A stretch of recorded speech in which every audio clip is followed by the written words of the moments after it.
Hey everybody, welcome to week 2.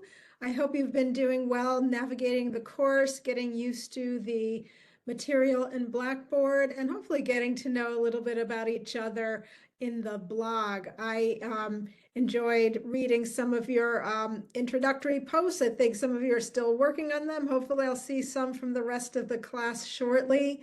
And also I wanted to let you know that I did look through your profile sheets. Just a reminder, submitting assignments in Blackboard, you want to make sure that they're in the format of either a doc file or a PDF, because Blackboard doesn't like Apple Pages files, and it doesn't like text files. So I think a couple of you, I sent a message saying that they need to be resubmitted.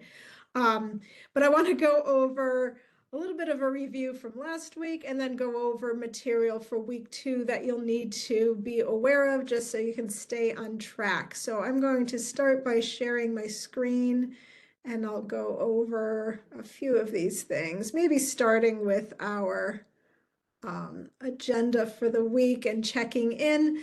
So last week we did a survey, or you all submitted a survey. I just wanted to give you a quick overview of that. So you can see where everyone kind of is in this class. So the question, how do you feel about academic reading? 33% said you're okay with it, but you're not thrilled with it. But the majority of class, 58% said you do it, but you wish you had more time for it. So hopefully taking an online class, you'll be able to plan your time so you can do the reading for this semester.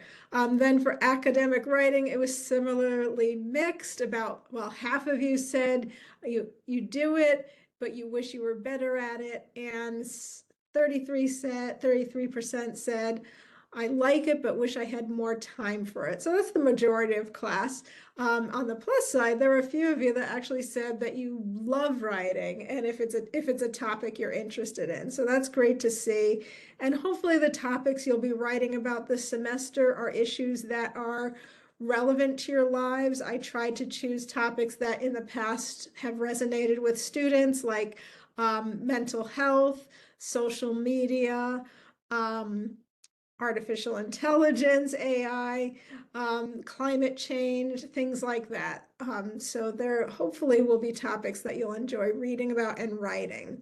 I'm going to skim through these. There are similar ideas here with your experience with academic reading and writing, and you'll be writing about this more in your reflection essays that are due this week. And then what you're hoping to learn, most of you the same, just want to get better at writing with having form and structure, maybe even getting more comfortable with creative writing and just overall feeling more confident as writers. And then, interestingly, the majority of you, this is your first time taking a fully online class. Some of you have taken an online class and liked it, and one of you not a fan of online classes. But I think the key here in what you've written in this last question is really staying focused and motivated, planning time for doing the work. Even though we don't have a class meeting time, you still need to take time to do the work. So that's going to be key for managing this class. So I just wanted to give you that brief overview. And then another thing I want to talk about is where you will see feedback from me. So every assignment that you submit, I give you feedback in Blackboard, and you can find that by going to My Grades. Sorry, moving things around, not here. If you go to the menu over on the left, click on My Grades in Blackboard. You'll see all the assignments here. Most of these we have not yet done, but the profile sheet was a sample assignment, and that was just worth 1 point. Every time you see the assignment, you'll see number of points possible and then your total points. So 1 out of 1 for this assignment. And then you'll see a little dialog box. If you click on that, you'll see my overall feedback, and you'll see more extensive feedback than this on regular assignments. But basically, I'm just welcoming you to English 1010. So I just want you to be aware of that. You'll always receive feedback from assignments. And I try to grade assignments within, let's say, 3 to 4 days.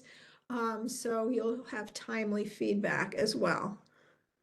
All right, so that's my grades. So now as far as the readings this week, so Little Seagull Handbook, which comes with the They Say, I Say ebook, there are 2 sections in there on rhetorical context and reading strategies. So I want you to read through those and see which ones work for you as far as reading comprehension, understanding the material, and recalling the material. The section in They Say, I Say, chapter 1 is starting with what others are saying. And again, this is about understanding and being able to summarize accurately.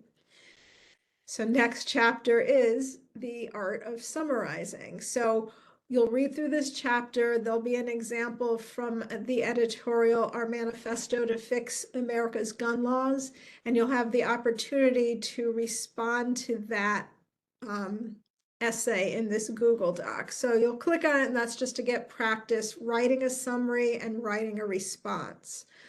I've also put together a slideshow this week, and that gives an overview of these strategies that are really important to help you with your reading throughout the semester, but also how to develop your analytical skills. When you're reading something, you're not only just trying to understand what it says, but also thinking of your own head, heart, and gut response. Like, what does it say to you? And to me, as a writer and as your teacher, I find that to be the most important thing. So not only comprehension, but also that ability to interpret and analyze a text. So you'll watch the slideshow. This is just an example. I'm not going to go through it here on critical reading strategies, and include, again, follow the steps in this slideshow, because then I'll give you some tips for how to respond in the blog post. Sorry, I'm bouncing all around to the wrong screens. So in your blog post, you'll respond to the prompt, which is related to that slideshow. You'll also have a quiz this week, 3 questions, and that's due on Friday. The major assignment this week is your first reflection essay. So that is also due Friday, 11:59 p.m., so right before midnight. It's a short essay, so 500 to 600 words is about 2 to 3 pages. You'll see a sample reflection essay that I've put together here. There's a practice activity that you can do on opening lines to try to make your first sentence something that hooks the reader's attention. So you can click on that Google Doc and see some tips for that. I also included here links to videos for how to add images into an essay. So you will need to add one multimodal component. So what I mean by that, let me go over to course content. So here's the assignment reflection essay number 1. Let me just briefly review the assignment. So half of that essay is looking back on your past experiences with reading and writing. So think about maybe high school, what you did for your reading and writing assignments, or even in your workplace, if you have any writing there, maybe reports that you have to write, or your own personal writing. Maybe you like poetry or short stories and you're experimenting with that. So that's what half of your essay will be about. The other half of the essay is thinking forward and projecting for the rest of the semester what you want to learn. So what specific writing practices do you want to get better at? What do you want to learn? Maybe think about the research that you'll be doing, finding sources, citing sources, things like that. And then even writing that you might want to experiment with. So maybe think about things that you might not have tried before. So some of you in your profile sheets talked about doing slideshows and podcasts. Maybe that's something you want to experiment with more. or maybe even be a creative writer. I think some of you mentioned doing comics and things like that. So think of what you'd like to get better at over the next 15 weeks this semester. So try to come up with some specific goals of what you want to accomplish. So that's the content of your essay. Now back to what I'm talking about with the multimodal. So that's design elements. You don't have to be a graphic artist to do this. It's essentially just adding another element to illustrate the points that you're making. So it could be a photo that reflects, or maybe a picture of a book that inspired you, or maybe if you want to take a picture of your work area, or if there's an image online that represents something specific that you're writing about in your essay. It could be a screenshot of previous writing or a hyperlink to previous writing, anything like that. So you'll need one component, one element like that in your essay. And as I mentioned, I included a sample essay here so you can get a feel for what that might look like. This is a sample. That doesn't mean yours should look exactly like mine. In blue, this is just me letting you know these are the pieces that you want to include in your essay. You don't need to put those blue tags in your own essay, but you want a title, you want an introduction. I highlighted this in yellow again, just to show you I'm doing a piece that's looking back, but you don't have to highlight it.